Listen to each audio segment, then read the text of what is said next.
네, 오늘 제가 말씀드리려고 하는 거는 아무래도 오늘 뭐 내일 이렇게 세션 전반적으로 들어봐도 뭐 XDR이라는 컨셉의 내용은 없는 것 같아요. 어떻게 보면 유일할 수도 있을 것 같은데 XDR이라는 이 토픽 자체가 어떠한 배경으로 나오게 되었는지, 그리고 마이크로소프트가 바라보는 이 XDR이라는 거를 어떻게 생각하고 어떻게 적용해야 될지에 대한 전략, 이것을 좀 소개해 드리려고 합니다. 예, 먼저 여기 뭐 계신 분들 보면 요즘에 유튜브나 넷플릭스와 같이 컨텐츠들을 많이 보시잖아요. 근데 여기 앞에 보시면 컨텐츠들이 결국 제가 좋아할 만한 컨텐츠들로 많이 추천을 해줍니다. 결국에는 그 뒤에서 추천 알고리즘이 돌아가면서 저한테 걸맞는, 그리고 각자에게 걸맞는 영상을 추천을 해주는 건데요. 그에 대한 뒤에 백 데이터를 보면은 유튜브의 공식 블로그만 가봐도 이제 이런 내용이 있어요. 뭐 이제 2008년도로 돌아가면 예전에는 클릭하는 영상만 보고 이 영상하고 비슷한 영상들을 추천해 줬다고 합니다. 근데 그것만 보고 추천하다 보니까 유효성이 좀 떨어지는 거죠. 그래서 점차적으로 클릭을 하고 들어간 그 영상에 대해서도 와치 타임이 얼마나 긴가, 요 정보도 같이 포함을 시켰다고 합니다. 그래서 조금 고도화는 시켰지만 그럼에도 불구하고 유효하지 않다. 그래서 점차적으로 서베이 리스폰스, 뭐 별점 누르는 거죠. 그리고 쉐어링, 링, 뭐 그리고 라이크 누르는 거, 여러 가지 팩터들을 점차 검토를 하기 시작했다고 합니다. 예, 그러면서 점점 더 정교화된 추천 알고리즘 시스템을 만들게 된 거고, 지금의 이렇게 추천 컨텐츠들을 보여주게 되는 실정이 되는 것 같습니다. 저희는 뭐 보안을 얘기하러 오늘 왔기 때문에 이것을 보안 관점으로 얘기해 보면요. 결국 시큐리티에도 데이터가 많으면 많을수록 좀 더 정교화된 어떤 인사이트를 뽑아낼 수 있다라고도 비교해 볼 수가 있을 것 같아요. 여기서 뭐 인사이트라고 할 수 있는 것은 지금 외부에서 내부로 들어오는 공격이 어떤 의도를 갖고 있는 건지, 그리고 어디에서 시작되어 가지고 어디까지 진행되고 있는 건지 좀 더 하나의 컨텍스트를 이해하기 위함이라고 볼 수가 있을 것 같아요. 그렇다면 방금 이 비유 자체가 결국에는 XDR이 왜 나왔냐에 대한 백 데이터라고도 볼 수가 있을 것 같은데, 저희가 XDR 얘기하기 전에 EDR이라는 건 많이 들어보셨을 거예요. 엔드포인트 디텍션 앤 리스폰스라고 저희가 알고 있는 EDR인 거죠. 근데 그 앞에 엔드포인트가 익스텐디드로 바뀌었다고 보시면 될 것 같고, 그 내용만 보더라도 예전에는 엔드포인트 기준으로 뭔가 탐지를 하고 리미디에이션 하는 것만 봐왔다라면 그것을 좀 더 확장해가지고 다른 리소스까지도 같이 보자라는 게 되는 거죠. 그리고 여러 보안 벤더들이 각자의 그 데피니션들은 다 들고 있어요. 하지만 조금 더 객관적으로 보기 위해서 시장 조사 기관에 해당하는 포레스터나 가트너의 데피니션도 한번 갖고 와봤거든요. 근데 여기 보시면 뭐 다 읽으실 필요는 없을 것 같고요. 지금 여기에 뭐 공통적인 부분만 제가 밑줄을 쳐놨습니다. 그래서 그것을 뽑아보게 되면 결국에는 첫 번째, 여러 소스로부터 해서 데이터를 한 군데 모으자는 겁니다. 네. 그리고 두 번째는 그것을 동시에 유의미한 관계를 만들기 위해서 동시에 그걸 분석을 하고요. 뭐 애널리스트 관점에서는 하나의 포탈을 통해서 그것을 보자라는 거죠. 어떻게 보면 편의성이 더 좋아질 수 있는 거고요. 그다음 세 번째는 클라우드 기반이라는 내용을 들고 있습니다. 뭐 제가 볼 때는 클라우드 베이스라는 게 절대적인 필수는 아닌 것 같습니다. 하지만 현실적으로 XDR이라는 것을 구현을 하고 효과 있는 퍼포먼스를 내기 위해서는 클라우드의 힘이 현실적으로는 필요할 수밖에 없다 정도로 전 해석해 볼 수가 있을 것 같아요. 그렇다면 이 좋은 컨셉이 왜 이전에는 구현되지 못했느냐라고 좀 의아해하다고 생각하실 수가 있는데, 예전에는 각 포인트마다 보안 솔루션이 있었고 이것을 한 가운데서 뭉쳐서 유의미한 데이터를 뽑아볼 수 있는 그런 시스템이 없었습니다. 물론 심이 있었긴 했죠. 지금도 있고요. 하지만 심이라는 장비 자체는 결국 외부에서 내부로 들어오는 공격을 막기 위해 데이터를 그것만 모으는 게 아니라 여러 액티비티 로그, 오딜 로그, 여러 잡다한 로그들을 많이 모아서 쓰고 있습니다. 그래서 주로 뭐 상황마다 다 다르겠지만 그냥 데이터를 적재하는 장소 정도로만 쓰고 있는 것도 있고요. 그리고 이제 와서야 심도 클라우드의 힘을 빌려서 나온 솔루션들이 하나 둘씩 나오기 시작했고, 그 전에는 다 온프렘 기반입니다. 그 자체는 그 여러 포인트에서 나오는 데이터들, 그 수많은 데이터를 적재하고 관리하는 게 온프렘에서는 비용도 비쌌고요. 그렇게 효율적이지 못했고요. 그리고 그렇게 모은 데이터를 기준으로 해서 그것을 AI를 적용해서 유의미한 데이터로 분석을 하는데, 그냥 온프렘 환경에 컴퓨팅 파워나 리소스만 가지고는 제약이 있었습니다. 그래서 결국에는 유의미한 어떤 분석을 하기에는 좀 부족한 시스템을 쏘은 게 많죠. 그리고 데이터 자체가 너무 많다 보니까 애널리스트가 그것을 일일이 하나씩 까보면서 이해하는 게 좀 부족했습니다. 이런 리스크뿐만 있는 게 아니라 결국에는 이건 이제 사이버 킬체인으로 보실 수가 있을 텐데 저희가 보통 뭐 공격은 피싱 공격이 제일 많다라고 하잖아요. 그래서 메일을 통해서 공격이 들어오게 되고요. 거기서 뭐 악성 링크를 통해서 프로그램이 깔려진다라든지 아니면 첨부 파일을 내려받았을 때 백도어가 설치된다라든지 그리고 그 PC를 거쳐가지고 뒤에 뭐 계정 시스템의 계정을 탈취 아니면 내부 시스템을 이동해 가면서 뭔가 악성 행위들을 해 나갈 텐데 보통은 저희가 이메일 보안 솔루션 넣고 대응을 하고 있죠. 그리고 PC 쪽에는 안티바이러스나 EDR을 넣고 대응을 하고 있죠. 그리고 나아가서는 UEB 시스템이나 계정 보안 시스템 등 각각의 영역마다 보호를 하기 위해서 솔루션들을 넣고 운영을 해왔습니다. 하지만 각자에 대해서 뭔가 막을 수 있겠지만 하나의 공격은 메일로 들어가서 PC를 떨궈가지고 내부 시스템 들어가는 하나의 공격입니다. 하지만 각각의 포인트 솔루션은 이거를 하나로 뭉쳐서 이해하기는 좀 어려웠을 거예요. 이런 각각의 분리된 이해를 하나로 모을 필요가 있다는 것도 어떻게 보면 XDR이 나오게 된 배경일 수도 있는 거고요. 나아가서는 여러 공격들이 새로운 패턴들이 나타났어요. 지금 여러 가지가 보이지만 뭐 패스워드 스프레이나 뭐 인터널 피쉬 같은 거는 원래 있었던 거고요. 요즘에 좀 신경 쓸 만한 그런 공격 패턴이라고 하는 것은 뭐 오른쪽 위에 익스체인지나 원드랩 익스필트레이션 결국은 사스라는 공간은 제가 어떻게 그 설정을 잘 해두냐에 따라서 위험성이 있을 수도 있고 없을 수도 있는데 설정이 일단 다 미숙하잖아요. 그런 경우에 뭔가 유출되는 위험성이 올라가는 경우도 있고요. 그리고 뭐 요즘에 뭐 솔라윈즈가 많이 거론되었었는데 서플라이 체인 공격인 거죠. 예전부터 해가지고 원래 안전하다고 PC를 믿고 구입을 해왔는데 공장에 있을 때부터 이미 이 PC는 악성 프로그램이 깔려 있었던 겁니다. 뭐 이제 이런 공격이 있을 수도 있고요. 그리고 왼쪽 아래 보시면 오아스 앱을 통한 공격도 있다라고 말씀을 드릴 수 있는데 계정 탈취는 많이 시도되어 왔던 공격이지만 크리덴셜을 빼가지 않고 이제는 그냥 액세스 토큰만 승인받아서 가져가는 또 업그레이드된 공격이 나왔어요. 뭐 이런 걸 추가적으로 설명해 드릴 수 있는 걸 잠깐 제가 백데이터로 디지털 디펜스 리포트를 해가지고 한 가을 때쯤 하면 매년 마이크로소프트는 1년에 한 번씩 이런 리포트를 내놓습니다. 이 리포트를 1년 동안의 그 데이터를 기준으로 내놓는데 뭐 하루에 뭐 24조 개에 해당하는 시큐리티 시그널을 이용한다라고 합니다.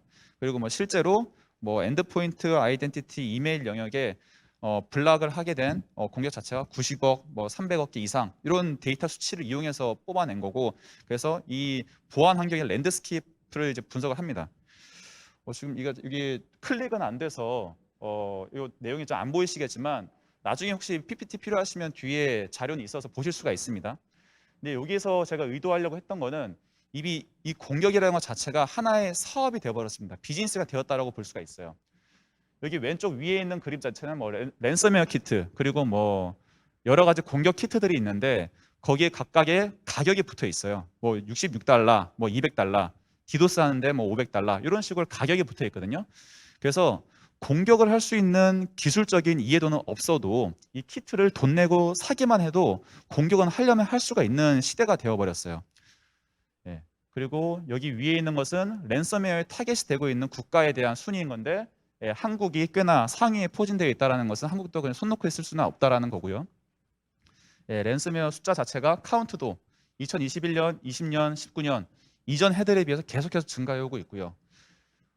그리고 여기 오른쪽 아래에 제가 의미한 것은 이 키트를 만들어서 파는 해커들이 있잖아요. 근데 이게 키트를 팔 때 그 안에다가 몰래 어떤 소스 코드를 집어넣습니다.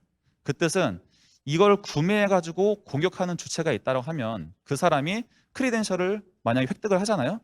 그러면은 몰래 넣어놓은 그 소스 코드 때문에 자기는 앉아서 그 크리덴셜 정보를 받아볼 수가 있어요.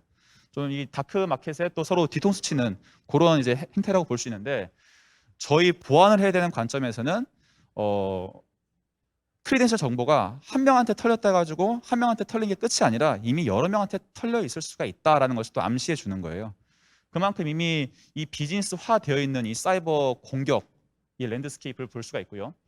또 이 페이지도 뭐 뒤에 PPT로는 볼 수 있겠지만 의도하고 싶었던 거는 보통 저희가 뭐 주식 시장에서 보면 빅테크 기업들이 주식이 수직 상승했잖아요. 코로나 나더라도 그때 자체는 결국에는 클라우드 솔루션들 많이 이용이 됐다라는 건데 뭐 저희만 하더라도 오피스 365 아니면 뭐 구글의 워크스페이스, 세일즈포스, 뭐 슬랙, 뭐 워크데이 할 거 없이 여러 사스 서비스들이 많이 사용되고 있습니다. 이제는.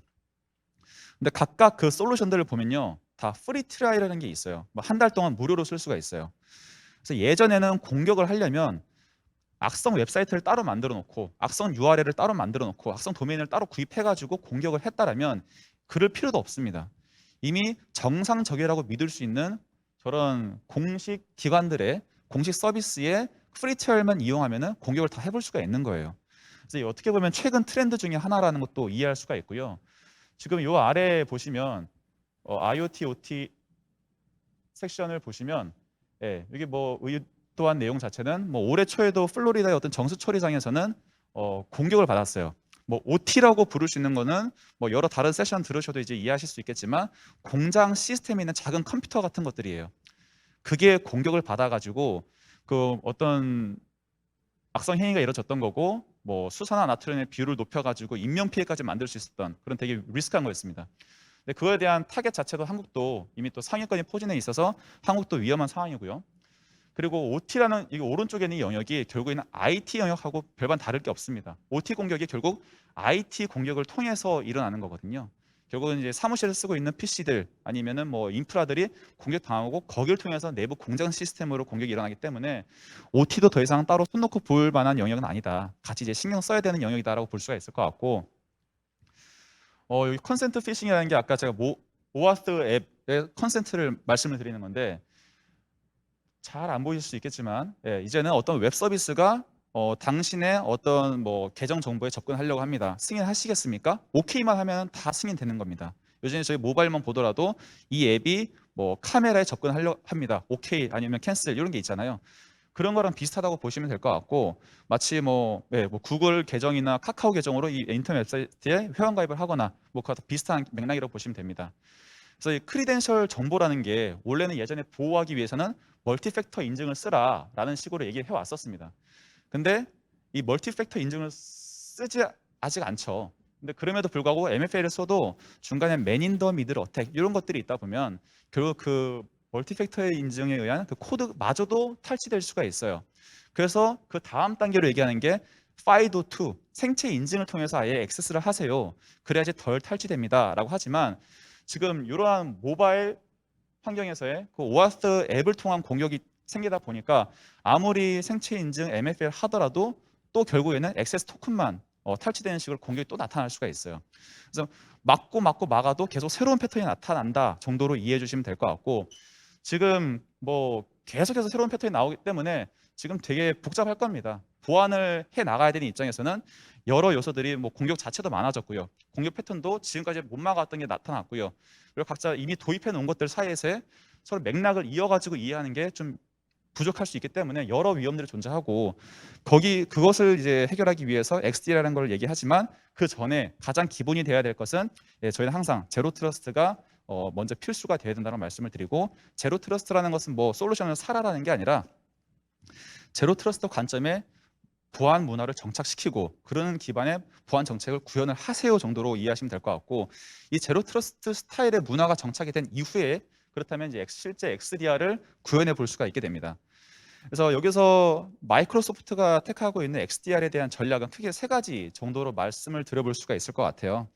뭐 하나씩 말씀을 드리면, 뭐 딜리버 래피드 뭐 이렇게 되어 있지만 결국에는 AI, 뭐 오토메이션에 대한 적용이다 정도로 이해하시면 될 것 같은데, 여러 보안 솔루션에서 얼럿들은 많이 뜹니다. 하지만 그 얼럿들 사이에서의 상관관계 그리고 서로의 연관 관계성에 대해서는 좀 많이 이야기가 부족해요. 그리고 저희가 뭐 시큐리티 플레이북이라고 말씀을 드리는 게 있는데, 그게 뭐냐면 보통 어떤 공격이 있으면 보통은 어떻게 대처를 해야 된다라와 같은 어떤 하나의 템플릿입니다. 이런 템플릿들을 저런 보안 솔루션에 미리 많이 넣으면 넣을수록 해당하는 공격이 나타나면 자동으로 어떻게 대처를 하는 식으로 구현을 할 수가 있어요. 그렇게 되면은 실제 애널리스트들이 들어가가지고 직접 하나하나 클릭해가면서 분석해가면서 리스폰스를 하는 게 아니라 시스템에 의한 자동 리스폰스가 되는 거죠. 그래서 이런 식으로 최대한 자동화 그리고 AI를 통해서 뭔가 의미화를 부여시키는 게 첫 번째 전략이고요. 두 번째는 인테그레이션 하자라는 겁니다. 아까 다 포인트 보안 솔루션들이 다 따로따로 분리되어 있기 때문에 통합하자라는 것은 이해할 수가 있는데요. 예를 들어서 뭐 왼쪽에 보시면 뭐 아이덴티티 솔루션들, 그리고 뭐 스팸 필터, 메일 APT 공격 대응 솔루션, EDR, UEBA 이런 것들을 각자 언론 로그들을 혼자 들고 있지 말고 중앙에 그걸 모아서 보면서 지금 메일에 스팸이 들어왔는데 여기서 놓친 어떤 악성 요소 때문에 PC에 뭐가 설치되었고 이게 어떤 계정을 탈취했다더라 같이 뭔가 컨텍스트를 이해할 수 있게끔 통합을 하자라는 겁니다. 뭐 업무 환경은 이런 식으로 통합을 할 수도 있고 뭐 VM, 스토리지 이런 인프라 영역도 나름대로 통합을 하자라는 거고요. 근데 이 통합이라는 게 어떻게 보면은 뭐 쉬워 보일 수도 있는데 전혀 현실적으로는 쉽지는 않아요. 왜냐하면은 각각의 모든 시스템들이 다 플랫폼 자체가 다 다르고요. 그리고 뭐 인프라도 요즘에 뭐 애저, AWS, 뭐 구글 클라우드 다 멀티 형태로 쓰시잖아요. 그래서 그 자체를 하나로 통합해서 운영한다는 게 쉽지 않기 때문에 이 세 번째 전략만큼은 약간 마이크로소프트가 좀 차별점을 갖고 있는 부분이 기존에 이 XDR을 나오게 만든 배경인 심이 해결하지 못한 것을 그래도 심을 최대한 적극적으로 이용하자라는 겁니다. 그래서 XDR은 XDR을 구축하고 XDR이 더 빛을 발할 수 있도록 심을 또 연동을 하자라는 거예요. 왜냐하면 심 자체는 여러 포인트 솔루션에서 나올 수 있는 로고 자체를 다 수집하는 원래의 목적을 들고 있는 솔루션이기 때문인 거예요. 이것을 좀 마이크로소프트스럽게 표현을 하면은 이런 식으로 페이지를 볼 수가 있을 것 같고요. 첫 번째 전략이라 말씀드렸던 AI 그리고 오토메이션을 첫 번째 가운데 내용을 보시면 엑스퍼트들이 계속해서 시큐리티 플레이북을 업로드 시키고요. 그리고 여러 데이터 기반으로 해서 알고리즘을 업그레이드 시키면서 좀 의미 있는 데이터로 해석할 수 있는 어떤 환경을 만들어 주는 역할을 계속 하게 되는 거죠. 그 다음에 두 번째가 인테그레이션 하자라는 거잖아요. 그래서 아래 보시면 마이크로소프트 디펜더라는 게 마이크로소프트 XDR 솔루션이라 보시면 될 것 같고요. 실제 이 디펜더라는 게 여러 가지 요소로 묶여져 있습니다. 뭐 당연히 보호를 해야 되는 타겟 되는 것들은 계정 보안해야죠, 디바이스 보안해야죠, 데이터 보안해야죠. 여러 포인트들에 대한 보안이 필요한데 이걸 크게 두 가지 카테고리로 나눠볼 수가 있습니다. 첫 번째가 마이크로소프트 365의 디펜더, 그리고 두 번째가 애저 디펜더예요. 왼쪽 거를 보시면은 이거는 업무 환경에 대한 보안이라 보시면 됩니다. 그래서 업무 환경에 대한 것들을 최대한 하나로 통합을 시키고요. 저기 VM, 뭐 SQL, 컨테이너, IoT 이런 인프라에 해당하는 부분을 또 인프라 영역들을 하나로 통합을 하고 이제 이러한 전략을 채택하고 있어요. 그래서 실제 얘만 들어도 마이크로소프트 365 디펜더에 아이덴티티를 위해서 저는 애저 ATP라는 솔루션이 있었고 엔드포인트에 뭐 MDATP라는 솔루션이 있었고 이메일을 위해서 536 ATP 다 따로따로 있었습니다. 근데 이것을 하나로 통합하자라는 그런 전략이 나온 이후에 마이크로소프트 디펜더 4 아이덴티티, 디펜더 4 엔드포인트 이런 식으로 명칭마저 바꿀 뿐만 아니라 실제 시스템을 통합을 시켰어요. 그래서 콘솔이 하나로 지금 통합하고 있는 과정 중에 있습니다.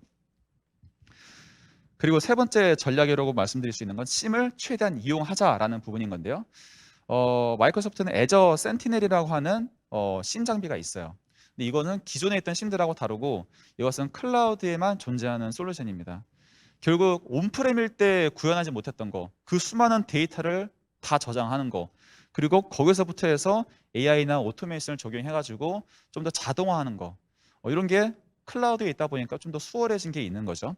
그래서 이러한 환경에 심을 이용하는 식으로 일단 업그레이드가 되었고요. 요것을 실제 적용한 대시보드 정도로 보시면 될 것 같아요. 그래서 실제 SOC라고 부르는 시큐리티 오퍼레이션 센터에서 애널리스트들, 공격이 들어오면 어떤 작업을 하는지를 실제 이 통합된 뷰 기준으로 어떤 일이 일어날지 한번 잠깐 말씀을 드려보겠습니다. 이게 보시면 왼쪽에 뭐 메뉴 보시면 엔드포인트가 중간에 보이실 거고요. 아래 이메일이 보입니다. 예전 같았으면 EDR 솔루션 콘솔이 따로 있었을 거고요. 그리고 이메일 APT 솔루션에 콘솔이 따로 있었을 거예요. 근데 이것을 하나로 통합을 시켰다 정도로 보시면 될 것 같아요. 그렇기 때문에 한 콘솔에서 왔다 갔다 하면서 내용물을 다 볼 수가 있게 되는 거죠. 그리고 중앙에 35개의 액티브한 인시던트가 있다라고 볼 수가 있는데 지금 엔드포인트, 이메일, 아이덴티티, 뭐 클라우드 앱스 전 영역에 걸쳐 가지고 지금 우리 환경에 35개의 좀 들여다봐야 될 인시던트가 있다. 그래서 한눈에 어떤 위험성이 존재하는지 볼 수가 있는 거죠. 그걸 세분화해서 보여드리는 게 아래 디바이스가 34개가 연관되어 있고 12개의 메일박스가 연관되어 있다. 그럼 이제 이런 것들만 보면 되는 겁니다. 그래서 한눈에 볼 수 있게끔 되는 거고요. 그리고 이제 얼럿 페이지로 이동을 하게 되면 얼럿이라는 게 실제 뭐가 디텍션 되었습니다. 어떤 행위가 있었습니다. 좀 위험 요소들을 하나는 얼럿을 띄워주는 거예요.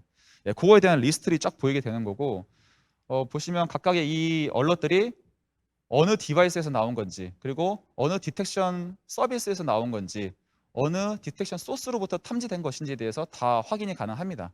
그래서 각각의 요소로부터 탐지된 게 하나로 뭉쳐가지고 이 얼럿 리스트를 만들게 되는 거고요. 이 얼럿들이 보면은 마이크로소프트가 아무래도 글로벌하게 지금 서비스를 하고 있다 보니까 여러 기업 사이즈를 이미 이해하고 있는데 평균 잡아서 한 기업당 하루에 한 1000개의 공격들이나 이런 요소들을 맞이한다 그래요. 근데 자체적으로 컨피규레이션 되어 있는 요소나 아니면 프로텍션 기능들 프로텍션은 뭐 이미 시그니처 값이 업데이트 되어 있을 것이고요. 기본 뭐 URL 차단되어 있을 것이고요. 이러한 기본적인 설정들을 통해 가지고 이것을 한 70%를 막아낸다고 합니다. 그러면 1000개의 공격을 맞닥뜨리지만 결국에는 얼럿은 한 300개 정도 뜨는 정도로 이미 좀 축소를 시키는 역할을 해주고 있고요. 얼러트라는 게 한데 모여가지고 인시던트를 구성하거든요. 얼러트는 하나하나 그냥 뭐가 탐지되었습니다. 뭐가 있었습니다. 그냥 던져주는 건데 인시던트는 그것을 묶어가지고 이 얼러트를 비교해 보니까 이러한 공격이 있습니다라는 컨텍스트를 만들어주는 거라 보시면 됩니다. 그럼 그 인시던트가 이렇게 묶여 있습니다. 그리고 각각 몇 개의 얼럿이 연관되어 있는지도 볼 수가 있어요. 그리고 그 오른쪽에 보시면 리메이디 데이트 됐다. 처리가 되었다 아니면 아직 승인을 기다리고 있다 이런 구분도 되어 있는 처리가 되었다라는 것은 자동으로 오토메이션에 의해서 해결되었다라는 것을 의미하고요. 또 여기 보시면 임팩티드 SS를 보시면 디바이스 2개가 엮여져 있네요. 그리고 계정 정보 2개가 엮여져 있다. 뭐 메일 15개가 연관되어 있는 공격이다라는 것을 한눈에 볼 수가 있는 거예요. 예전 같았으면은 뭐 EDR 쪽에서 PC 2개 이상한 거 봤을 거고 이메일 쪽에 가가지고 15개 이상한 거 따로따로 보고했을 텐데 이게 하나로 통합되다 보니까 결국에는 한 자리에서 이런 것을 볼 수가 있게 되는 거죠. 그래서 아까 그 얼럿들 이미 1000개 들어왔을 때 70% 맞고 300개가 평균적으로 보통 다 들어온다라면 이 얼럿들을 하나의 인시던트로 묶다 보니까 이게 한 40개의 인시던트로 정리가 된다라는 겁니다. 그리고 나아가서 이것을 오토메이션에서 자동으로 처리하다 보니까 한 75%가 또 줄어들어 가지고 결국 40개의 인시던트 중에서 30개는 자동으로 리스폰스가 다 돼버리고요. 나머지 10개가 남습니다. 그래서 애널리스트 입장에서는 공격이 뭔가 들어온 거는 봤겠지만 뭔가 이렇게 알아서 오버뷰 페이지에서 지금 어떤 현상이 돌아가는지 다 보게 될 거고요. 공격이 1000개 들어왔었어도 다 맞고 정리되고 손으로 직접 그냥 클릭만 했을 뿐이지 뭔가 분석은 직접 하지 않았습니다. 근데 결국 남은 거는 10개의 인시던트만 평균적으로 검사를 하면 되는 거예요. 이전에 비하면 엄청나게 많은 시간을 세이브할 수 있었을 것이고 그리고 많은 뭐 그 팀의 효율성을 가져갈 수 있는 근거가 될 수 있는 부분이라고 보시면 될 것 같아요. 그럼 그 인시던트 하나를 클릭했다 치면은 이제 좀 더 디테일한 뷰를 가져다 주는데 뭐 이 인시던트의 경우는 몇 개의 얼런트가 연결되어 있고 뭐 마이터 어택 6개의 택틱이 보입니다. 마이터라는 경우는 미국의 비영리 기관이고 이 사이버 세상에 어떤 공격 택틱들이 있는지를 하나의 프레임워크로 쫙 보여주고 있는 그런 단체인데 이거 뭐 APT 어떤 집단의 공격 스타일입니다라는 정보를 알려주게 되면 좀 더 애널리스트하는 입장에서는 도움이 되거든요. 그래서 그런 관점에 마이터 정보도 보여드리게 되고 왼쪽 아래도 타임라인별로 보여주는 거죠. 의심스러운 URL이 클릭이 되었습니다. 이건 분명히 뭐 이메일 쪽에서 클릭됐겠지라고 생각해 볼 수가 있을 것 같고 그리고 의심스러운 뭔가 또 파일이 프로세스가 실행되었습니다. 열렸습니다. 그럼 뭐 PC에서 뭔가 열렸으니까 그 정보를 읽어왔을 것이고요. 그리고 커맨드 라인이 작성되었습니다. 그런 것들을 이제 볼 수가 있게 되는 거고요. 마찬가지로 저 스콥 중앙에 있는 거 보시면은 뭐 임팩티드 디바이스 유저 메일박스에 대한 정보도 보실 수가 있게 되는 거죠. 그래서 얼럿 페이지를 넘어가면 그 안에 세부적인 얼럿들을 볼 수가 있게 되는 거고 아까도 보여드렸지만 뭐 EDR에서 뽑힌 건지 저기 중앙에 오피스 ATP라는 것은 메일 쪽에서 뽑힌 건지 그런 각각의 포인트 솔루션들이 한데 중앙에서 볼 수가 있게 되는 거고요. 그 얼럿 하나를 클릭해 보면 뭐가 탐지되었습니다. 아니면 어떤 액션을 딱 탐지한 거잖아요. 그거의 앞뒤 맥락을 또 보여드려요. 그래서 지금 뭔가 의심스러운 커맨드 라인 작성된 게 어느 단계를 거쳐가지고 지금 이 액션이 취해지고 있는 건지에 대해서 스토리를 보여주게 되는 거죠. 그리고 나아가서 이 위험성이 존재하고 있는 그 구체적인 그 PC 그리고 그 계정에 대한 정보도 위에서 보실 수가 있고, 오른쪽 아래 보시면 뭐 트레드 엑스퍼트한테 뭐 컨설트 하세요라는 뭐 클릭도 있어요. 이것을 내용상 보다가 이해가 안 되는 부분이 있고 어떻게 더 해결해야 될지 모르는 부분이 있을 때는 뭐 예를 들어서 뭐 서포트 티켓을 날리는 거예요. 그래서 이 부분이 이해가 안 되고 어떻게 될지 모르겠어요라고 하면은 MS는 본사에 있는 엔지니어가 이거에 대한 응답을 해주게 되어 있습니다. 그래서 그런 식으로 문제를 해결할 수도 있고, 실제 지금 이 문제가 도사리고 있는 PC에 대한 정보를 클릭해 보면은 PC에 대한 또 세부적인 정보도 보이게 되는 거죠. 그래서 PC에 대한 기본적인 뭐 도메인 조인이 어떻게 되는지 왼쪽에 보시면 뭐 도메인 정보부터 해서 OS 버전 무엇인지 다 보이게 되고요. 그리고 이 PC에 로그인한 사용자들에 대한 정보들이 보이게 돼요. 전반적인 이제 하이 레벨의 오버뷰 내용도 보실 수가 있고요. 그리고 나아가서는 리스폰스 차원에서는 뭐 수동으로 애널리스트가 뭔가 더 수행하고 싶다. 그러면 디바이스 자체를 아이솔레이션 시키거나 앱 실행을 제어하거나 아니면 안티바이러스 다시 한번 돌려봐 라는 식으로, 아니면 스타트 라이브 리스폰스 실시간으로 그 PC하고 세션을 붙여가지고 파일을 게팅한다라든지 레지스트리를 바꾼다라든지 명령을 내린다라든지 별도의 더 액션을 더 취하실 수가 있게 되는 거고요. 액션 센터 이런 데 가시면 이 아까 오토메이션이라고 몇 번 말씀을 드렸는데, 지금 이 PC에서 발생했던 위험 요소들이 자동으로 치료된 게 그게 이 액션 센터에 남아요. 그러면은 내가 실제 수행하지는 않았지만 자동으로 돌아간 게 뭐가 있었는지 애널리스트가 들어와서 보실 수가 있어요. 그 세부적으로 보시려면 그 하나하나 인베스티게이션 아이디가 부여되는데 눌러보시면 실제 이 왼쪽에 디바이스 안에서 엔터티를 한 3,311개 정도를 봤다. 들여다봤고 2,000개에 해당하는 파일들, 프로세스, 서비스 이런 걸 다 하나하나 끄집어봤고 그 중에 이상하다고 판단되었던 거 저거를 삭제해버렸다. 이런 거를 보여주게 되는 거예요. 그것을 오른쪽 위에 보시면 15분 42초. 뭐 예시긴 하지만 결국엔 이 3,000 몇 개에 해당하는 엔티티를 다 하나하나 들여다보면서 수행을 했다라면 더 오래 걸렸을 것이지만 최대한 시큐리티 플레이북에 의해서 자동화시킨 부분 때문에 빠르게 처리할 수 있는 근거가 되었습니다. 나아가서 계정 정보도 보실 수가 있어요. 계정 정보 같은 경우는 또 아이덴티티 보안 솔루션에 데이터를 통합시켰기 때문에 한 콘솔에서 바로 보실 수가 있게 되는 거고, 이것도 보시면 뭐 중앙에 타임라인별로 어떤 위협들이 도사리고 있었는지, 뭐 오버패스 더 해시 공격이 의심된다와 같이 몇 가지 노티들을 더 주는 식으로 내용이 나와 있습니다. 나아가서 지금 요것들은 자체적으로 이 시스템들이 얼럿을 띄워주고 알려준 부분이지만 아까 인시던트 10개는 결국 해결이 안 된 게 있었잖아요. 그래서 자체적으로 해결될 부분이 분명히 있긴 있어요. 모든 걸 다 자동화시키고 모든 걸 다 해결할 수 없기 때문에 그런 경우에는 이제 헌팅이라고 부를 수가 있죠. 직접 원하는 쿼리문을 날려서 원하는 데이터를 끄집어 보고 원하는 액션을 취하고 이런 분석 작업을 직접 수행해야 됩니다. 그러한 관점에서 지금 이런 쿼리문을 날릴 수 있는 페이지가 따로 있게 되는 거고요. 왼쪽에 보시면은 이것도 뭐 스키마라 해가지고 아래 어떤 값들을 끄집어서 쓸 수 있는지 앱, 뭐 이메일, 디바이스 등등에 대한 정보가 있습니다. 이거 자체가 또 결국에는 EDR 아니면 계정 보안, 메일 보안 솔루션 각각의 솔루션에서 데이터를 수집한 걸 한 군데 통합을 시킨 겁니다. 근데 그냥 한 군데 모아서 끝난 게 아니라 이 데이터라는 것을 쓰려면은 노멀라이제이션을 해야 되거든요. 왜냐하면 메일 보안 솔루션, 엔드포인트 보안 솔루션에서 수집된 공동의 계정이라는 정보가 다른 프로퍼티 값을 갖고 있을 수가 있어요. 그것을 공통으로 쓰려면 이 두 개 같은 것이다. 같은 형태로 쓰려면 노멀라이제이션 작업을 해줘야 되는데 그런 작업까지 이미 다 거쳐서 적용되어 있기 때문에 이게 한 군데서 쓰실 수가 있게 되는 거고, 쿼리문 내용이 또 작아서 안 보이실 수가 있지만 뭐 디바이스 인포를 하루 이전 것까지 해가지고 특정 정보에 특정 사람에 해당하는 것을 다 나열시켜라. 한 100개 정도 나열시켜라라는 겁니다. 그러면 아래 그 정보들이 여기 아래 보이시는 데이터 값들이 쭉 이렇게 표현이 될 거고요.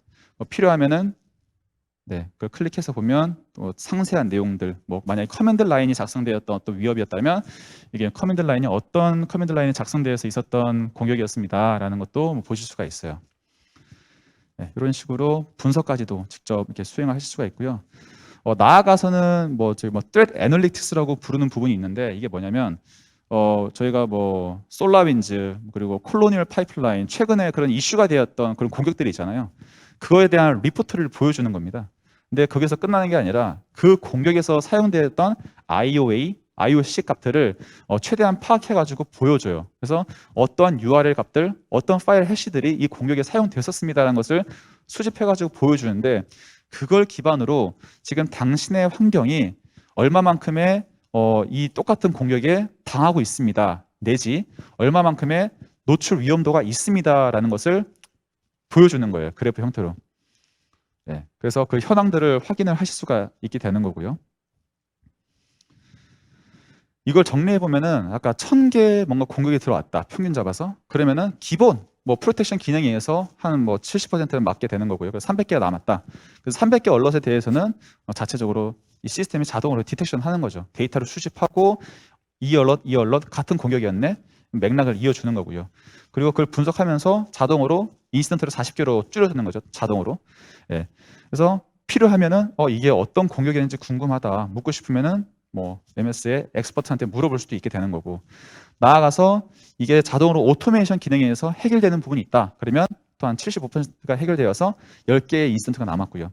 나머지에 대해서는 직접 쿼리를 날려가면서 헌팅을 하면서 더 분석을 하시고 해결하시고, 그게 다 해결되었다. 그러면 아까 트렛 애널리틱스와 같이 해서 지금 내가 얼마만큼의 노출도가 있는지 평상시에 나의 그 vulnerability를 체크하고 어세스를 하고, 이런 식으로 이 사이클을 그려가면서 운영을 하실 수가 있습니다.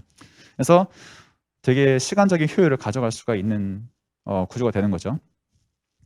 그래서 아까 페인 포인트를 충분히 많이 말씀드렸지만 마지막으로 좀만 더 페인 포인트를 짚어보면 공격 자체는 정말 고도화됐고 많아졌다는 건 아실 거고요.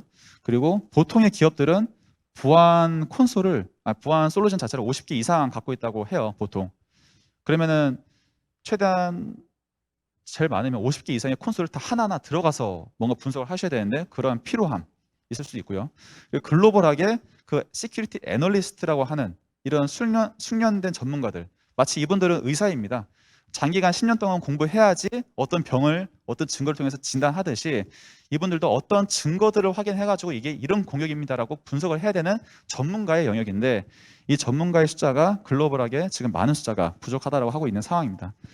이런 페인 포인트를 다 해결할 수 있는 게 결국 XDR인 거고, 최대한 인테그레이션 통해서 싱글 포탈을 제공해서 해결하고, 얼럿들이 다 분산되어 있는 것을 하나의 인스턴트로 묶어주는 식으로 AI를 도입을 하고요.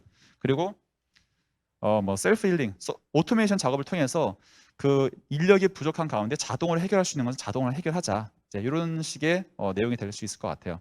그래서 지금 마이크로소프트 365의 디펜더 예시만 제가 보여드렸는데, 인프라 쪽에 해당하는 애저 디펜더도 마찬가지로 이게 보시면 뭐 중간에 VM, SQL, 스토리지 각각의 영역에 있어 다 하나의 싱글 포털에서 얼럿들을 확인하실 수가 있고요. 또 이 얼럿에 엮여 있는 엔터티 값들을 다 통합해서 보여드릴 수도 있게 되고요. 또 애저 센티넬이라는 심을 적극 활용함으로써 인프라 영역에 해당하는 정보 값들을 뽑아올 수가 있고, 또 업무 환경에서 뽑혀온 데이터 값들을 같이 확인할 수도 있고요. 그래서 XDR 자체만으로는 업무 환경, 인프라, 그리고 그 두 개마저 통합해버리는 심을 통해서 이런 뷰를 가져갈 수가 있습니다. 그래서 최근에, 이건 지난주에 나온 리포트인데요. 포레스트에서는 뉴 웨이브 영역으로 해서 XDR 프로바이드에 대한 정보를 발표를 했어요. 그래서 보시면 마이크로소프트의 방금 전에 말씀드렸던 이 전략들이 어떻게 보면 시장에서 잘 통했던 걸 수도 있고요.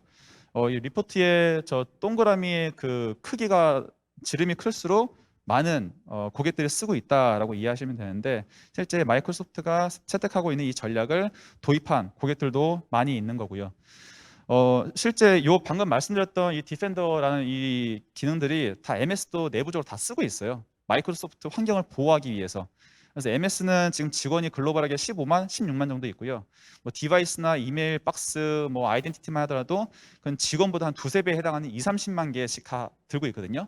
그것들을 다 업무 환경은 M365 디펜더, 인프라는 애저 디펜더, 그리고 이 둘을 애저 센티넬이라는 곳에 모아가지고 직접 저희 내부 환경을 지키기 위해서 이 전략을 그대로 적용해서 쓰고 있습니다.